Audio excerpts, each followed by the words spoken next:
Bom dia, gente! Mais uma vez estamos nós aqui com nossos bate-papos remotos com as aulas CBBG Educação Remota. E hoje eu estou trazendo um convidado assim que é bem especial. Especial por vários motivos, porque é cria nossa, cria CBBG. Para mim tem uma marca legal porque foi a minha primeira turma no CBBG quando aqui cheguei. E a turma desse convidado estudou com a gente, eu fui professor deles, do 6º até o 3º ano. Eu estou com o Lucas Carvalho. E aí, Nelson? Cria nossa aqui, com muito orgulho, que vai trazer para a gente um produto, né, um serviço, uma novidade que está sendo implantada no CBBG em 2020, que é a plataforma Pleno. O Pleno está sendo usado nas turmas do F1 até o 6º ano e gradualmente vai sendo introduzida nas outras turmas, nos outros anos. Lucas, que é o nosso garoto Pleno, ele vai apresentar para a gente que competências, que habilidades, o que é o Pleno. Não é isso, Luquinha? Seja bem-vindo, tá? Obrigado, Nelson. Obrigado. Bom dia, pessoal. Então, Nelson, por que o Pleno surgiu, na verdade? O Pleno é uma editora, certo? Que ela trabalha especificamente com a habilidade socioemocional dos alunos. É um material didático que ela estimula e foca no desenvolvimento socioemocional. E o que é isso? Vamos lá. A gente sempre teve uma inteligência padrão, que é o QI, que é o coeficiente de inteligência, que ele mede a inteligência baseada em ciências exatas. No caso, matemática, biologia, química, física. Mas, entretanto, a gente não só tem essa inteligência, tá? A gente tem inúmeras inteligências. E uma dessas inteligências é a inteligência emocional, que foi sendo descoberta com o tempo e que agora a gente percebe que é uma competência em que, se você não tiver habilidades, você vai ser muito excluso, seja do mercado de trabalho, seja do convívio na própria sociedade. Você vai lidar muito com problemas nesse relacionamento, nos seus vínculos, nas suas conexões. Por quê? Porque o que a gente mais tem hoje é conexão. Então, assim, através da internet e através da globalização, a gente consegue ter vários pontos de vínculos e conexões. E se a gente não tem um bom relacionamento nesses vínculos, a gente vai se prejudicar. Então, a gente pode ter um grau de conhecimento enorme, conhecimento técnico, profissional enorme, mas se a gente não souber lidar com as pessoas, a gente não vai poder repassar esse conteúdo. E é isso que a Pleno vem trazer.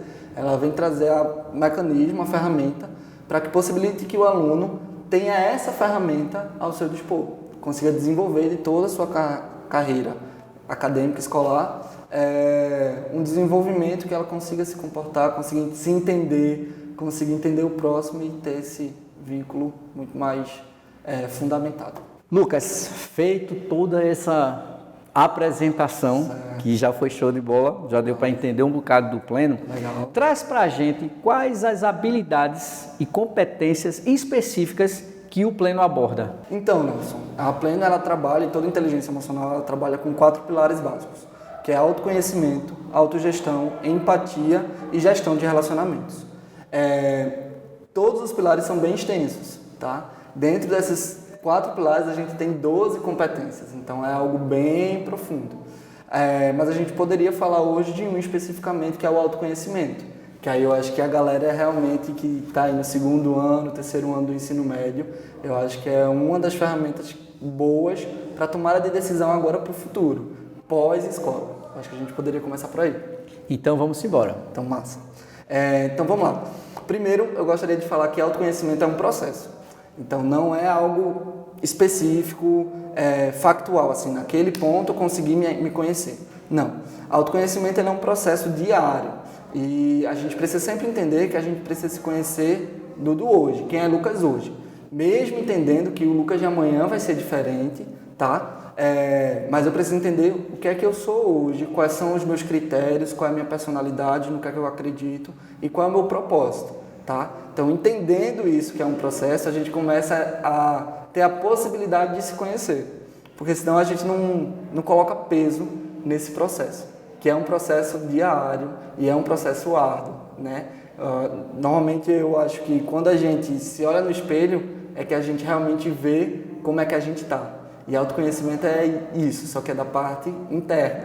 E aí é muito mais complicado e muito mais difícil a gente estar lidando com isso diariamente. Entende? Então, o olhar-se no espelho, eu acho que você falou é bem forte, porque o olhar-se no espelho em si só já é uma tarefa delicada. Sim. E o olhar-se no espelho para ver, vamos dizer assim, a alma, por aí, é bem mais profundo, requer bem mais conhecimento, autoconhecimento. Não é isso? E aí é um campo que ele é muito assim, incerto, né? Se a gente for parar para pensar, como é que eu vou me conhecer? Então aí eu acho que eu trouxe aqui algumas dicas para o pessoal entender como é que pode fazer esse autoconhecimento, tá, pessoal? Quer falar? Não, só queria que você, para encaminhar, então quer dizer que essas dicas vão começar com que a gente começasse a trilha para o autoconhecimento, é isso? Isso mesmo. Então, perfeito, vamos com a essas dicas, a gente consegue ter o ponto de partida para se conhecer. Ótimo, tá? ótimo. E aí, como é que eu gostaria de começar? Primeiro que a gente tem um ciclo de ação. Então, o autoconhecimento é como se a gente fosse uma máquina, a gente recebe informação, processa essa informação e replica essa informação. Quando a gente se conhece, a gente está conhecendo essa máquina e o jeito que ela está processando essa informação para poder replicar, tá? Então, o ciclo básico é resultados, repertório, crenças e atitudes. Eu vou explicar o que cada palavra dessa significa.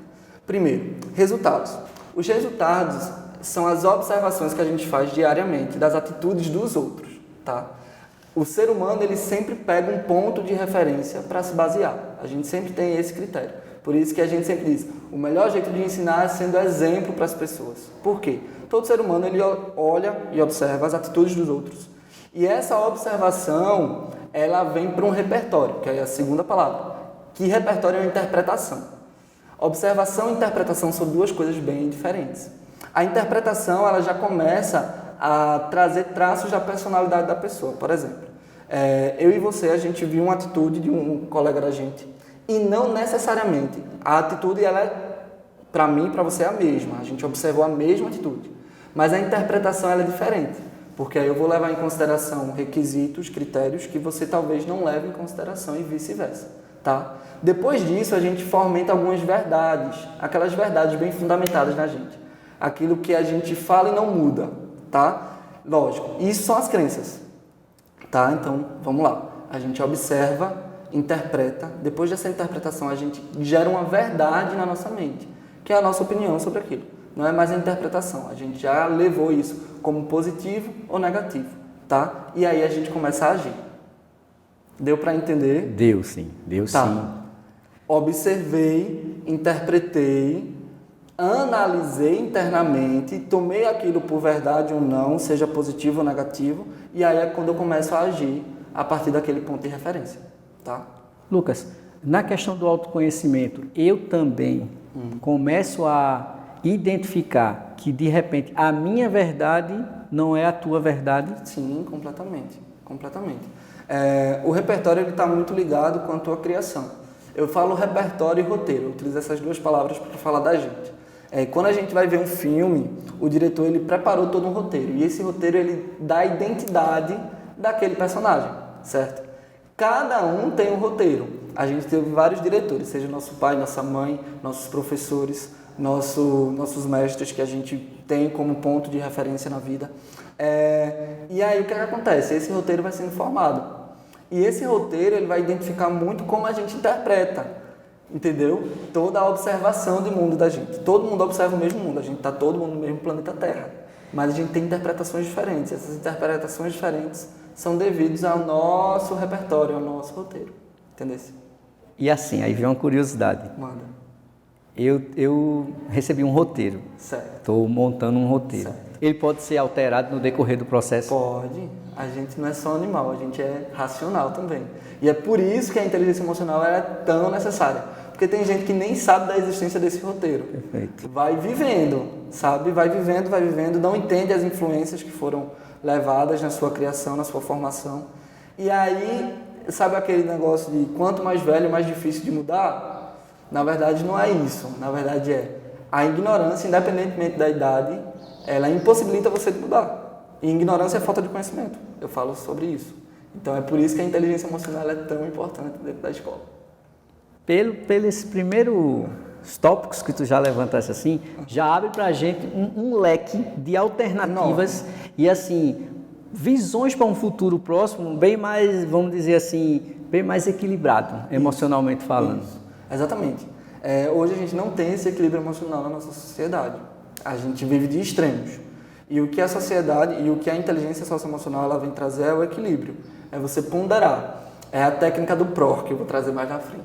Que é você parar, refletir, observar e depois você responder algo, sabe? E isso é extremamente necessário, porque a partir disso a gente só vai responder aquilo que a gente realmente quer responder. Aquela frase, mas eu fiz por impulso. Não vai mais... A partir de então, Isso. os impulsos eles começam a existir menos. A gente vai ter um filtro, vamos dizer assim. Na verdade, os impulsos eles continuam existindo. Certo. Mas a gente vai dar conta de aceitar esse impulso ou não. Perfeito. Entende? Entendi. Porque aí é aquela coisa. Estímulo, a inteligência emocional ela não vem para banir os estímulos. A gente recebe estímulo diariamente, 24 horas por dia, para as nossas emoções, tá? Então a gente sempre está estimulado a ter ou alegria, ou raiva, ou tristeza, ou nojo, ou surpresa, ou medo, que são as emoções padrões, tá? O resto é sentimento. Mas aí isso é pano para outra manga. Esses estímulos eles continuam sendo diariamente colocados na nossa mente. A inteligência emocional vem exatamente para isso, para a gente receber o estímulo, entender esse estímulo e poder agir de uma maneira muito mais racional, ao invés de só passional. Excelente, Lucas, excelente. Assim, eu creio que é mais uma semente, eu vou lançar esse pensamento assim. O Pleno, né, com essa proposta toda de inteligência emocional, de tudo mais, a gente está lançando mais uma semente nesse terreno fértil aí desse processo de ensino-aprendizagem, que eu acho que, se bem aproveitado por nossos alunos e por nós também, vamos produzir uma sociedade muito mais produtiva no sentido de mercado de trabalho e muito mais assim feliz no sentido da convivência. Sim. A gente vai plantar uma nova ideia num contexto de conviver numa sociedade tão diversa. Sim. E a gente aprender a lidar e ponderar com as diferenças. Total. E aí, continuando nessa trilha do autoconhecimento, vamos embora. Tem alguns pontos de reflexão que a gente precisa partir para a gente poder se conhecer, tá? Normalmente a gente se conhece com o que a gente é hoje, mas também com o que a gente já fez. A gente não consegue pegar o futuro para se conhecer, a gente consegue pegar o presente e o passado para entender quem a gente é, mais ou menos. Então, uma das perguntas que seriam boas aos alunos se fazerem é o que é que eles conseguiram atingir até aqui.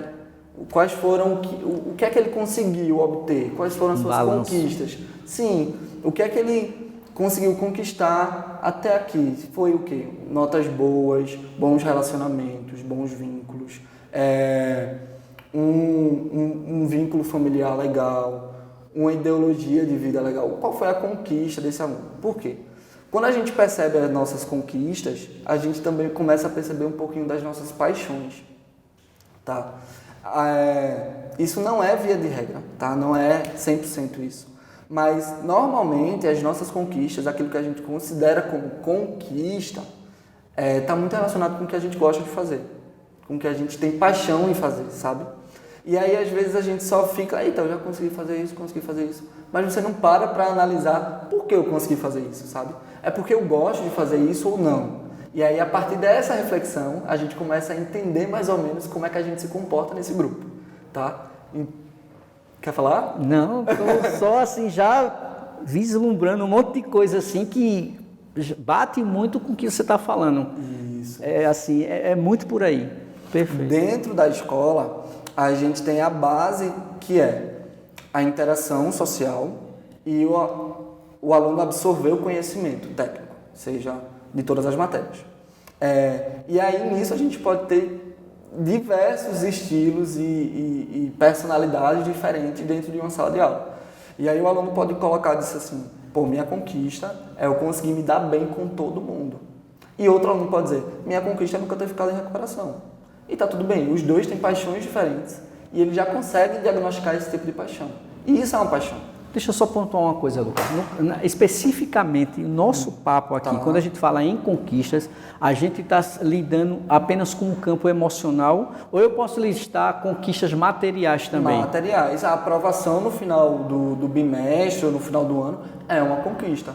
Mas é engraçado porque a gente não consegue separar muito aquilo do nosso emocional para o nosso racional. Porque até biologicamente os dois estão muito intrínsecos, sabe? E a gente precisa sempre estar estimulando. Eu vou falar disso mais tarde. Mas assim, vamos lá. A gente analisa o que a gente conquistou até agora. A gente começa a perceber as nossas paixões. O que é que eu gosto de fazer. O que é que eu me sinto bem em fazer. E isso normalmente está linkado com as conquistas. E normalmente também as nossas paixões. Conquista revelou paixão. Paixão normalmente revela as nossas forças. No que é que eu sou bom? Então vamos lá. Eu percebi uma coisa bem depois, eu não estava nem na escola ainda. Eu já tinha saído da escola. Eu sempre gostei de apresentar trabalho. Sempre, sempre. Nunca tive problema de ir lá na frente e falar e apresentar. Nunca tive. E aí eu parando para analisar, minha conquista foi sempre fazer trabalhos legais. Eu realmente amo me apresentar, eu amo me comunicar. E aí uma força minha é a comunicação. Dentro da inteligência emocional, a gente tem em torno de 16 a 20 forças. E aí eu poderia listar, fazer uma listinha para tu e tu mandar aí para os alunos. Excelente. Para eles terem uma noção. Mas a força de cada um, ela pode ser inúmeras, assim, desde o conhecimento social, até a empatia, até você ser organizado, isso é uma força sua, até ser comunicativo, e por aí vai. Você começa a identificar as suas forças. E o que é bom você identificar as suas forças? Porque é aquela coisa, a gente entendendo no que a gente pode fazer, a gente vai fazer com muito mais confiança do que quando a gente pensa que a gente não tem essa força para fazer. Dá um direcionamento. Total. Então vamos lá, eu sempre gosto de ir recapitulando. A gente viu as nossas conquistas, a gente entendeu as nossas paixões, eu comecei a entender no que é que eu sou bom e aí eu começo a interpretar tudo isso. A gente vai agora para a fase da interpretação. Isso. Vamos lá. Tá. Então aí eu começo a ver meu repertório. Como é a minha personalidade nisso tudo? E aí às vezes a gente nem entende como é a nossa personalidade se a gente não analisar aquilo que a gente conquistou, aquilo que a gente ama e não quer aquilo que a gente é bom. Sabe? Então você vai levando a vida com a demanda que você está tendo agora. E isso, ele é positivo em certo ponto, mas é negativo na premissa de que você não está entendendo o que você está fazendo. Sabe? Você não está entendendo por que você quer estudar, por exemplo, direito. É porque tu só gosta de ler história, ou porque tu gosta de comentar, ou porque na discussão tu gosta de argumentar e levar o teu argumento com bases factuais, bem embasado. Tu gosta disso. Normalmente, como é que tu discute? Como é que tu argumenta com teus colegas, com tua família? Sabe? Quando você tem essa noção de que, eu sou comunicativo, então em qualquer profissão que eu vá, eu preciso realmente me comunicar. E foi um erro meu que eu não entendia, porque eu fui para engenharia de produção. E aí qual foi a minha frustração quando eu estava na UFPE fazendo engenharia? É que eu me deparava com uma carreira que poderia gerir muitas pessoas, fazer RH, massa, mas que principalmente em toda a minha carreira acadêmica eu teria que estudar muito e meu relacionamento com os colegas seria muito comprometido, porque eu teria que estar muito individual estudando. Tu tá entendendo? Então, talvez na minha carreira eu pudesse colocar as minhas habilidades, as minhas forças. Mas até chegar na carreira eu não conseguia. E para mim foi frustrante isso. E meio que podava... Totalmente.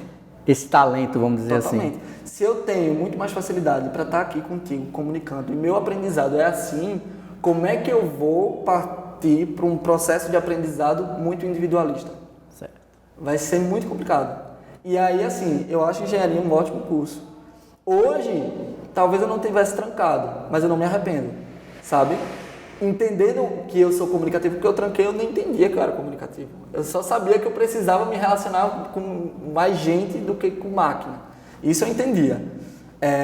E é por isso que eu digo, a gente se conhecer, a gente entender o nosso repertório, a nossa identidade, a gente consegue fazer escolhas muito mais assertivas e conscientes, sabe? Quando tu falas em escolhas assertivas, então assim, se o pessoal que está vendo a gente, principalmente o pessoal do ensino médio, que está nesse processo de escolhas, de seguir pós essa vida escolar, vai entrar para uma vida acadêmica, ter esse autoconhecimento, começar a aplicar um pouco dessas técnicas, absorver isso, já vai dar uma economia de tempo tremenda, porque assim, o que aconteceu com o Lucas acontece com várias pessoas. Eu escolho um curso, me identifico, acho que é o tal, mas aí eu não tenho as ferramentas ideais para desenvolver aquela profissão.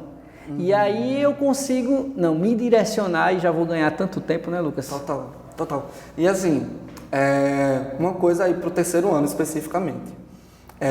Entrar na faculdade ou não entrar na faculdade não é determinante para a tua absorção de conhecimento. Tá? Eu conheço muita gente que está dentro da faculdade e não absorve conhecimento nenhum. E eu conheço muita gente que está fora da faculdade e continua absorvendo muito conhecimento. Vamos lá. Eu estava dentro da faculdade, por problemas pessoais eu não estava me dedicando 100% na faculdade. E hoje eu percebo que de conhecimento físico realmente palpável, eu não absorvi muito dentro da faculdade. A partir do momento que eu saí e fui para um cursinho pré-vestibular com várias pessoas, eu tive uma absorção de conhecimento muito maior. Por exemplo, hoje eu sou professor, eu não tenho um diploma de curso superior. Esse diploma é essencial, tanto é que eu já estou novamente na faculdade buscando esse diploma, mas a ausência dele não me impediu de aperfeiçoar minhas capacidades, que seja comunicação, que seja lidar de relacionamento, de gestão de relacionamentos. Eu consegui aprimorar isso no meu dia a dia, no que eu estava fazendo naquela hora, sabe?